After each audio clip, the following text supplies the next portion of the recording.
மூன்றாவதாக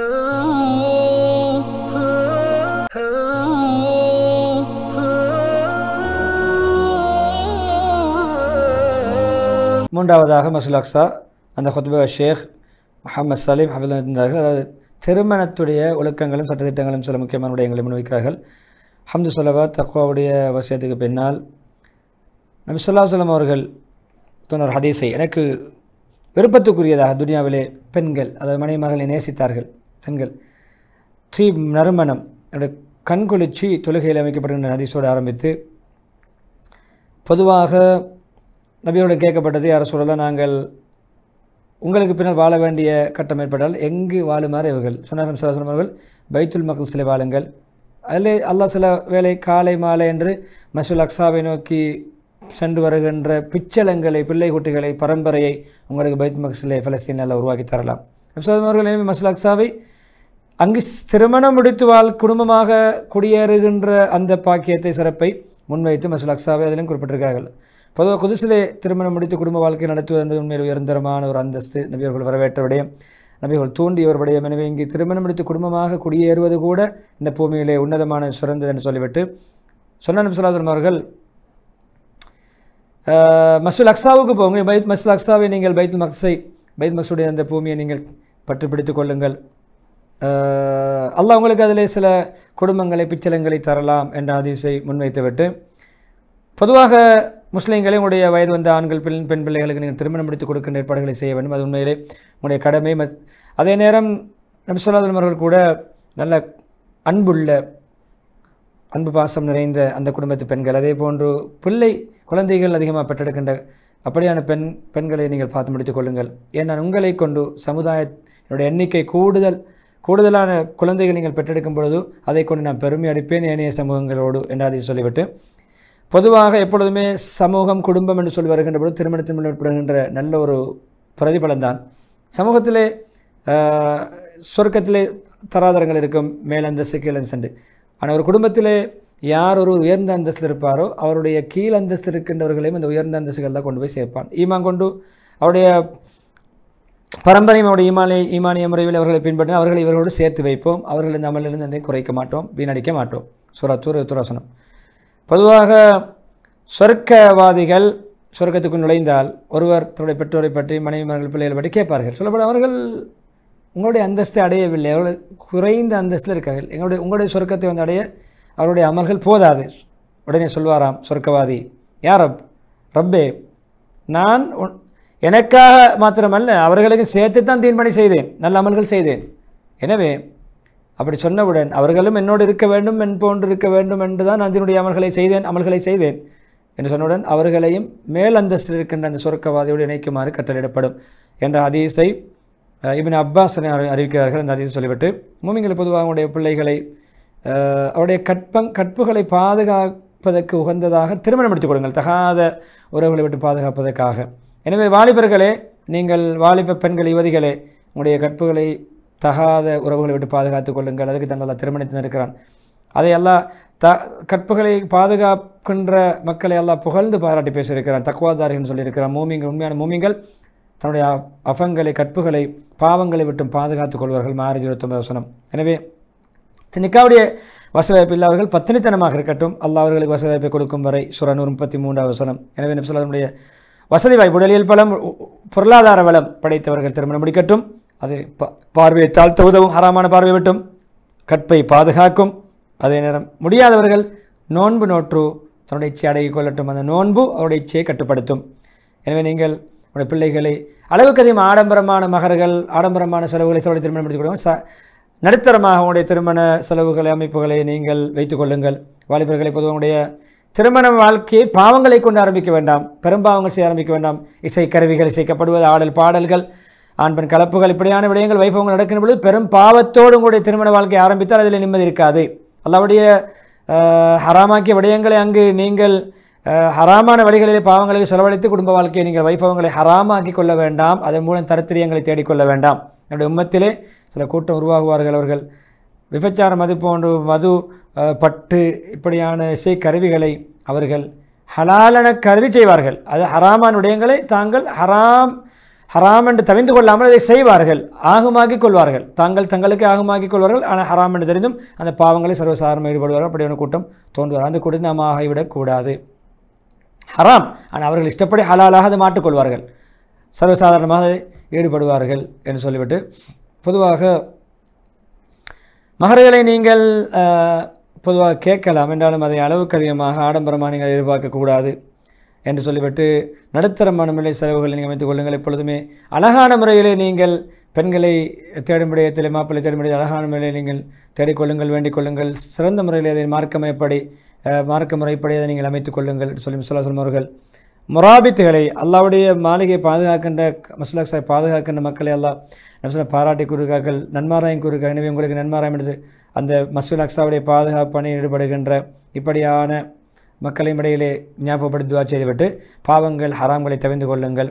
எப்பொழுதுமே திருமணம் முடித்து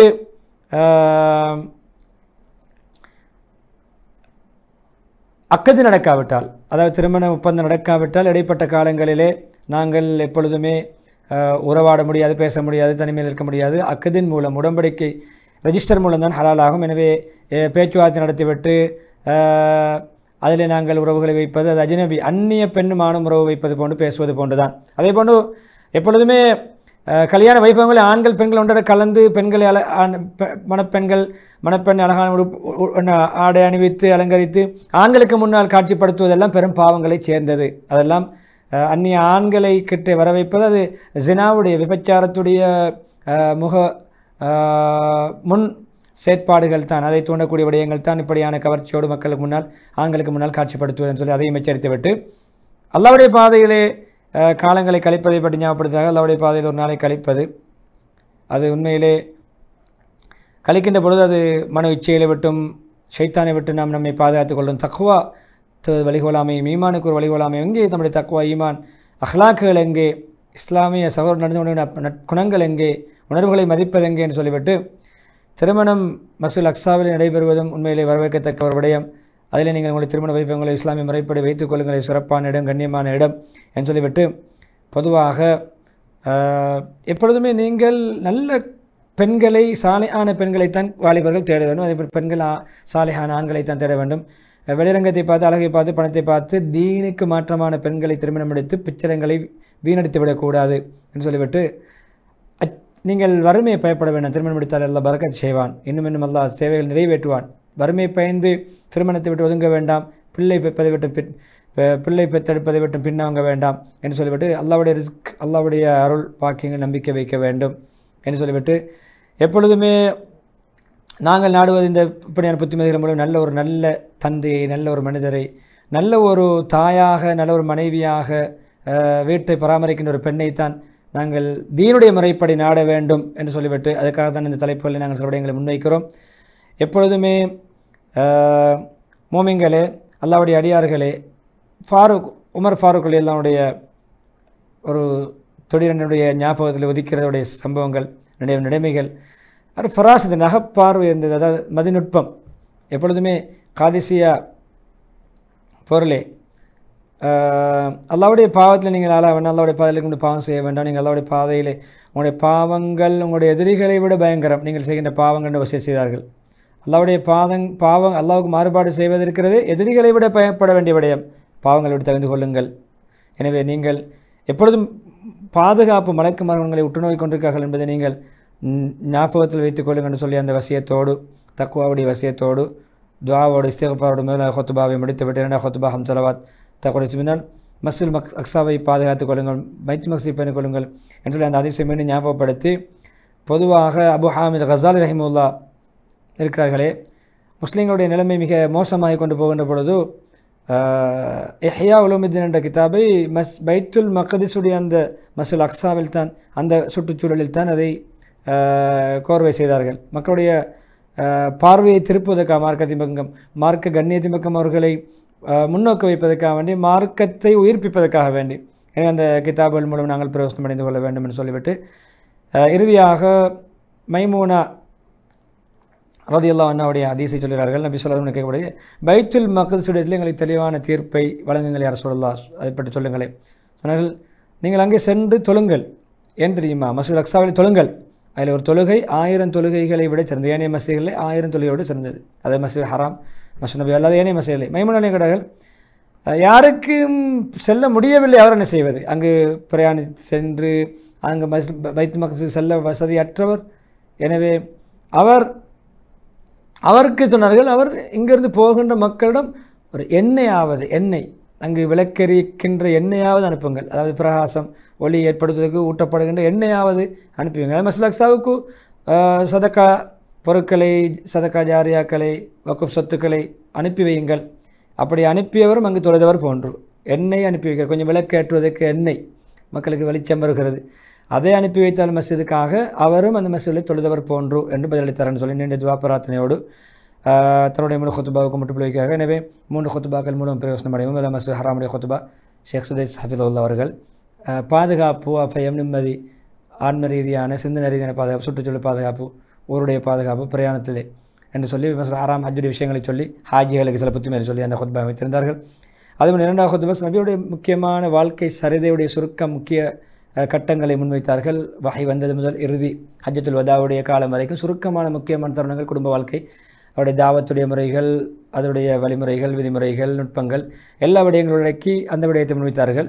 அதே போன்று 3வது கொத்துபா திருமணம், குடும்ப வாழ்க்கை, திருமணம் முடிப்பது எப்படி பொண்ணாண் பெண்களை தேர்ந்தெடுப்பது, மணப்பெண் மணமக்களை எப்படி வாழ்வது, மகர் விஷயங்கள், திருமண வைபவங்கள் எப்படி அமைத்துக் கொள்வது என்று சொல்லி மஸ்ஜித் அக்ஸாவுடைய குடும்பமாக குடியேறுடைய சிறப்பை முன்வைத்து அந்த கொத்துபாவை, இங்கே இதை விட்டு நீங்கள் வெளியே போக வேண்டாம், இங்கே வந்து குடியேறுங்கள், பலப்படுத்துங்கள், மஸ்ஜித் அக்ஸாவுக்காக வேண்டி போராடுங்கள் என்ற அமைப்பிலே அந்த நாட்டு மக்கள், சுற்றுச்சூழல் இருக்கின்ற மக்களுக்கு ஆசை ஆர்வமூட்டி அந்த கொத்துபா அமைத்திருந்தார்கள். எனவே 3 கொத்துபாக்கள் மூலமும் வாழ்க்கையில் பிரயோசனம் மக்களுக்கு மெத்தி வைப்போம். எனவே நிகழ்ச்சி தயாரிப்பு ரிஸ்வான், அதே போன்று தொழில்நுட்ப ஷர்ஃபானுக்கு நன்றி செலுத்தியவனாக, நேர்களை உங்களுக்கும் அல்லாஹ் ரஹ்மத்தும் பரக்கத் செய்வானாக, ஹஜ்ஜுடைய பாக்கியத்தை மனைவி அல்லாஹ் நசீபாக்குவானாக. ஹஜ்ஜுக்காக நம்ம நாட்டிலிருந்து சென்று கொண்டிருக்கக்கூடிய உலகத்திலிருந்து வந்து ஹஜ் செய்ய இருக்கின்ற எல்லா மக்களுடைய ஹஜ்ஜுகளையும் அல்லாஹ் ஏற்றுக்கொண்டு அவர்களுடைய துவாக்களில் எங்களுக்கு பங்கு தந்து உலக முஸ்லிம்களுடைய விடுதலை, சுதந்திரம், நிம்மதிக்கு, ஒற்றுமைக்கு இவ்வருட ஹஜ்ஜை அல்லாஹ் காரணமாக்குவானாக என்ற துவாவோடு மீண்டும் ஒரு மனாப் இஸ்லாம் நிகழ்ச்சியை சந்திக்கும் வரை விடைபெறுகிறேன். وآخر دعوانا الحمد لله رب العالمين والسلام عليكم ورحمة الله وبركاته.